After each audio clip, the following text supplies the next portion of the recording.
the lower gudgeon that's leaking. You can see where the water's been coming in, some rusting. And then I dug in a little bit over here. You see the plywood here is definitely rotted out at the bottom. So top of it's good. Either I'm going to splice it in, have a scarf joint here, or maybe splice, scarf, and then sister it, I think's the term, almost like a double.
Here in the new shop, my garage, and so I've kind of started to do some more boat work lately, trying to get back into it.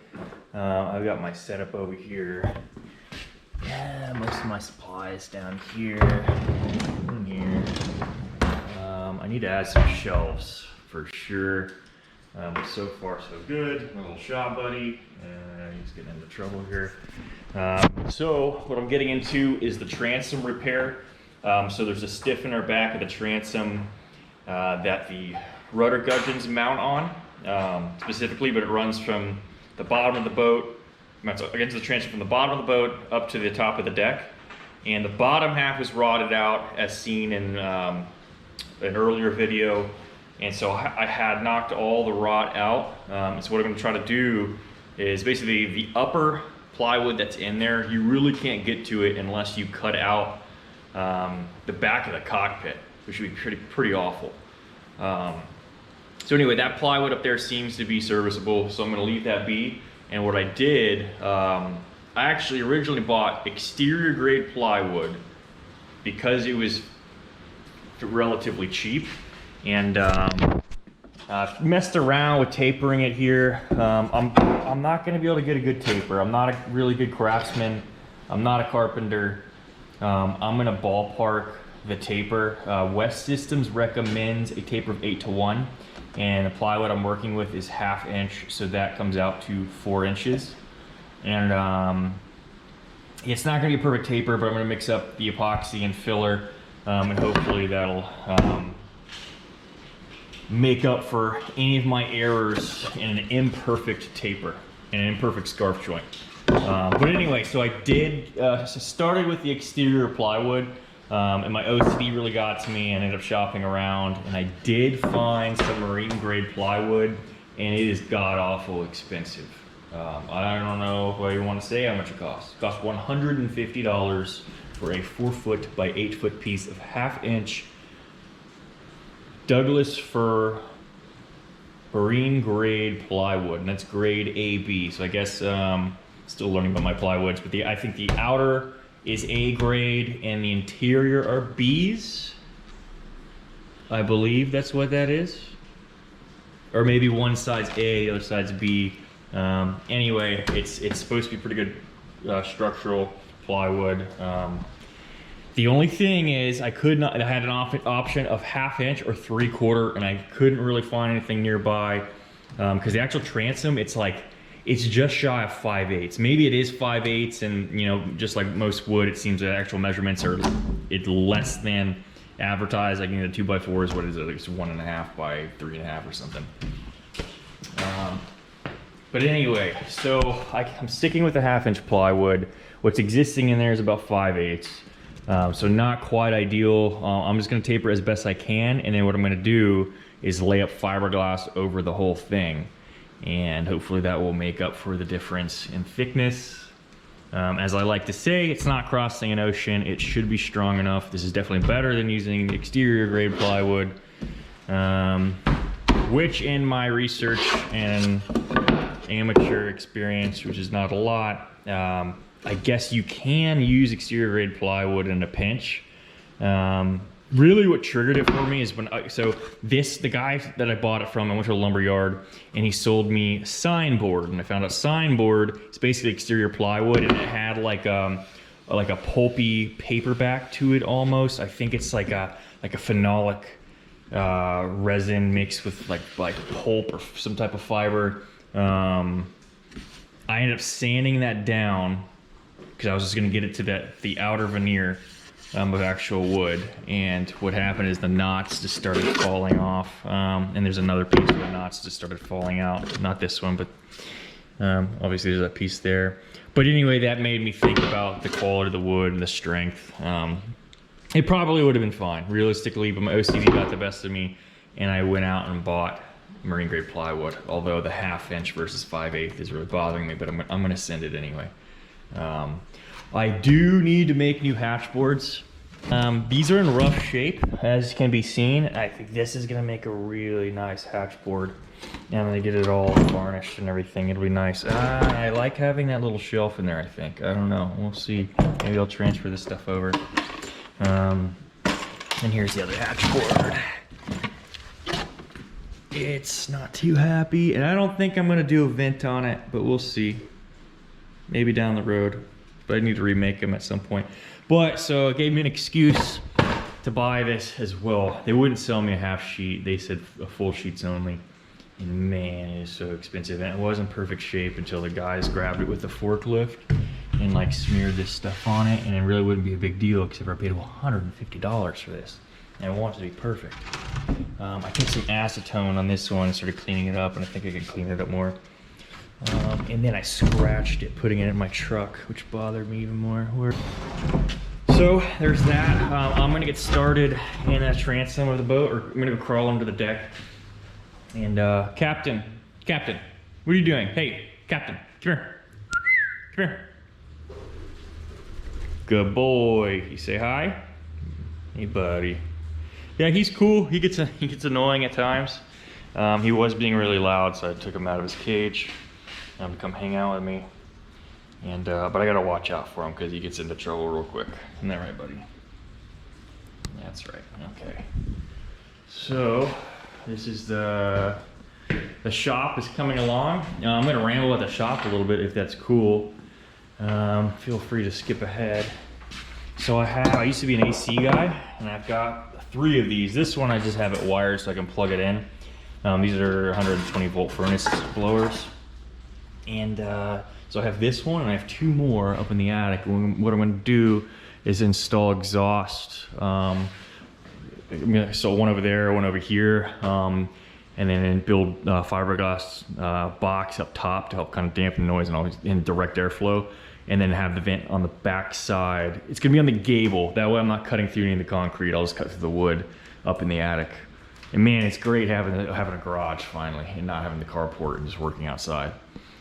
It is too bad the boat doesn't fit in here. Actually, the boat does, the trailer does not. I guess I did find out you can modify the tongue to a folding tongue, which that's an option. Another option is maybe installing a lift in here or building a carport outside and having a lift on that. Hand me the belt sander. No, the belt sander, the other one. Alright. on camera, bud. Alright, thanks, Sam. Going in.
Alright, so I've got the stiffener and the transom tapered about 4 inches, is the ratio 8 to 1.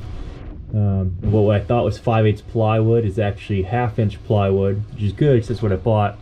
But there's a layer of some sort of composite, it's like a resin fiber mix that they've put down on the transom and then stuck the plywood over it. So it looks like the thickness is 5/8, but the actual plywood is 1/2 inch.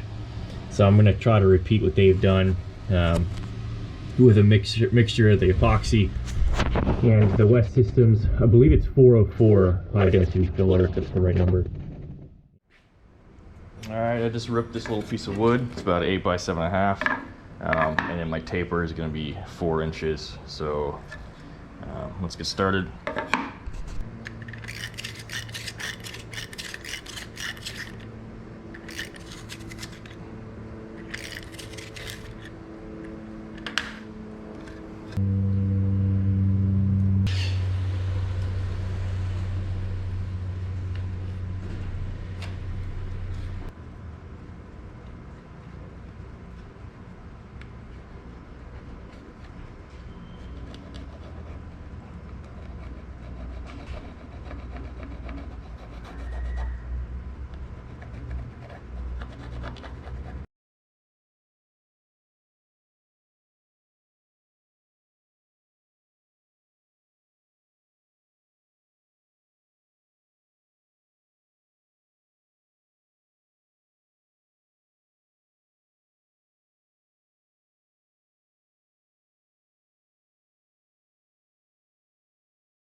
So here is the transom stiffener with my scarf joint. With the plies, it's kind of nice because the different layers can give you an idea of how evenly tapered it is across the board. So not too bad. Let's see here if this will fit. And then I rounded up the bottom a little bit. I just eyeballed it to kind of go with the shape of the hull. Let's see if I can do this. Wow.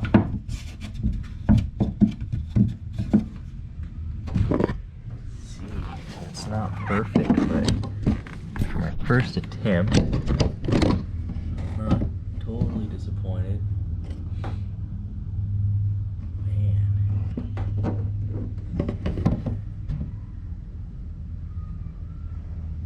not a bad fit. Let's see here.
I just got the heat lamp to help dry out any residual acetone that's soaked in the wood. I'm gonna let it warm up for a little while.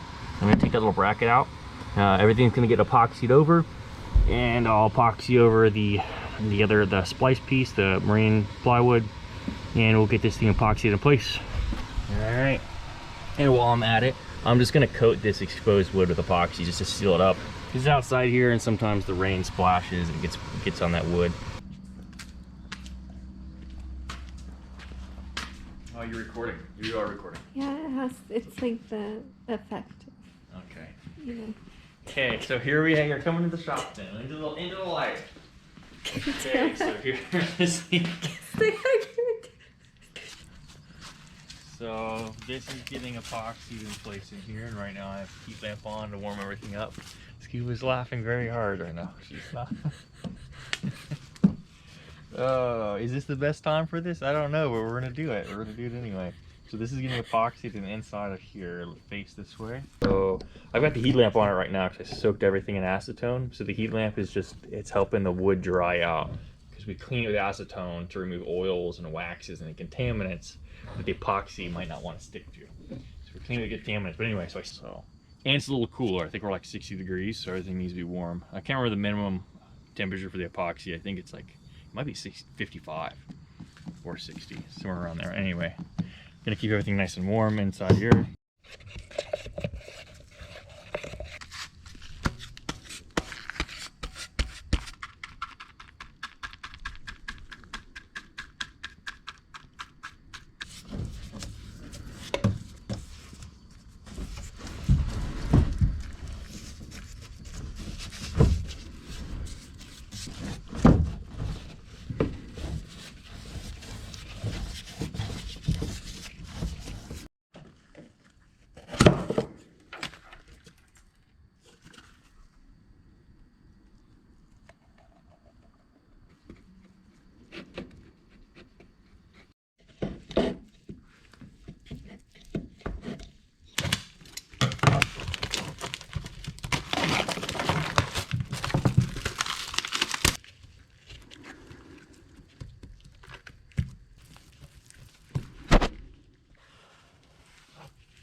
I can't see at all. I'm going by feel. I think that's it right there.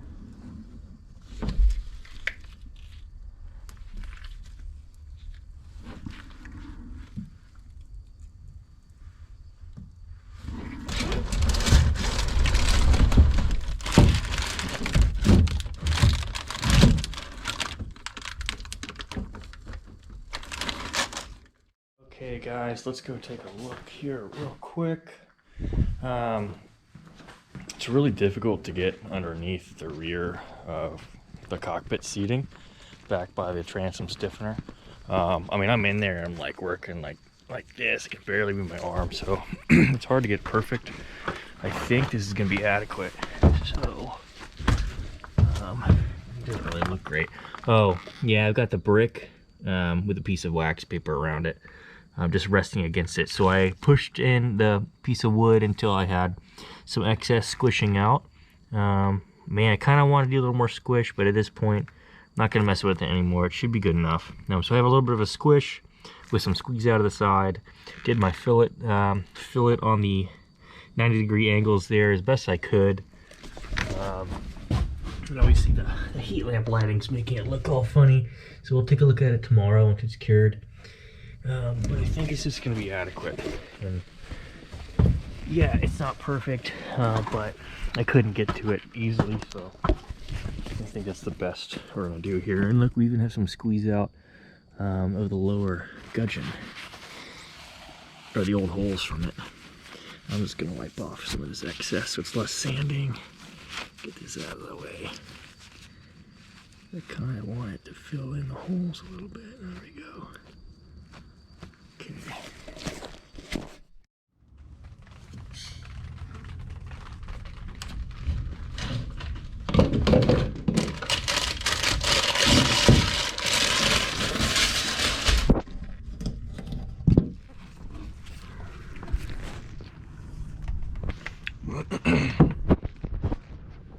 So, as far as looks, it looks a little sloppy. But I'm gonna leave it as is. I'm not gonna lay fiberglass over it. I don't see any need for doing that. In the clip of me putting it in, and when I went back over it, I saw it. There is a little air void. You can see it on the taper a little bit, and then when I go to push the board, I get squeeze out on pretty much all sides except for one or two little areas. So that shows me that there wasn't enough filler there. So there's probably like an air pocket or two on the taper. I think I'm just gonna leave it as is. I think that's gonna be okay. I mean, if it was a more serious boat, I would probably be concerned about that. But I think in this application, I think this is gonna be perfect. I'm gonna use that term relatively. Yeah, it's a little sloppy. It's hard to get in here. If this was exposed, I could have really taken my time, and you know, if I had freedom of movement, I could have made this look better. But it's all epoxied over, so the wood is waterproof. So I'm gonna call this project. So all that needs to happen here, I need to drill the holes for the lower rudder gudgeon. I'm gonna oversize the holes and then refill them in with epoxy and filler, and then drill the correct size for the bolts that go through it. That way, if water does end up passing through the bolt, it will not come in contact with the wood. Especially, that's a terrible spot to come into contact with. Inside the wood, inside the laminate layers, right on the end grain. That would definitely greatly lower the life of the plywood. So I'm going to oversize those holes, epoxy and filler it, re-drill, and they'll keep the water far away from the wood. And I did just slap some epoxy on here because this is exposed and it kept getting wet. I do need to open this up a little bit because I have another one of these, God, what is this called? Porthole access? Anyway, I can't think of it right now. But I have another one. It's gonna go right here. It doesn't quite fit. I'm either gonna kind of Dremel out the edge a little bit in there because there's a lip, kind of like a flange that extends down in there, and it's a little too deep. Or I just sand this down a little bit, and that'll fit nicely. And yeah, so if you notice here, I've got the nuts for the upper gudgeon. They are stuck in with the old filler. Whatever this is that the manufacturer used, they're like embedded in here. I'm gonna leave them like that. I kind of like that. And so now that they've been epoxied over, they should stay here relatively forever. I mean, maybe down the road they corrode or something, or strip the edge. It's the only time I'm gonna need to do anything. Got a little epoxy in here. I'm gonna have to drill it out, and I have a tap, a die and tap kit. So if I need to, I can just retap these and clean up the epoxy that got on the threads. This nut, I don't know where it is. It's not here, but I'll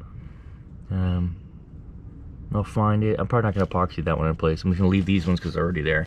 And actually, for the engine mount, totally unrelated project, but the engine mount's going on here. And previously, it had bolted through inside the cockpit, and I don't want bolts inside the cockpit. So I'm gonna avoid that. And what I'm gonna do is embed the nuts into the fiberglass. That way, well, the engine mount will be secure, and I won't have anything coming through the other side. Down below, they can extend through the hole because that goes underneath the cockpit.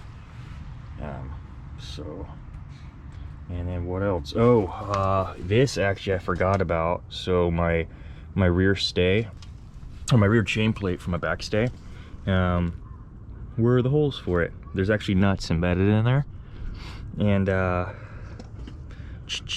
gonna have to sand that down. What I had done is I filled the nuts with wax so that the epoxy wouldn't soak in. So I'll just have to sand that down and then clean out the nuts. But I mean, they're over here somewhere, so I'll have to find that at some point. All right, so back here, I'm gonna leave this for now. I'm not gonna come back to this for a while until I'm getting ready to actually mount the rudder. I think I'm just gonna leave it for now and call that project done, which is awesome. It's a pain working down in here. You don't have full movement of your arms. I'm on my side and I can just barely move. And it's pretty awkward and makes for a poor fucking mosquito. Just makes it more difficult to make nice and proper. So, but that's good enough. All right. Project Seahorse back to work. I'm gonna go ahead and get started. Doing some sanding up on the flange here, and try to get this moving along. So, all right, I'm gonna turn on the time.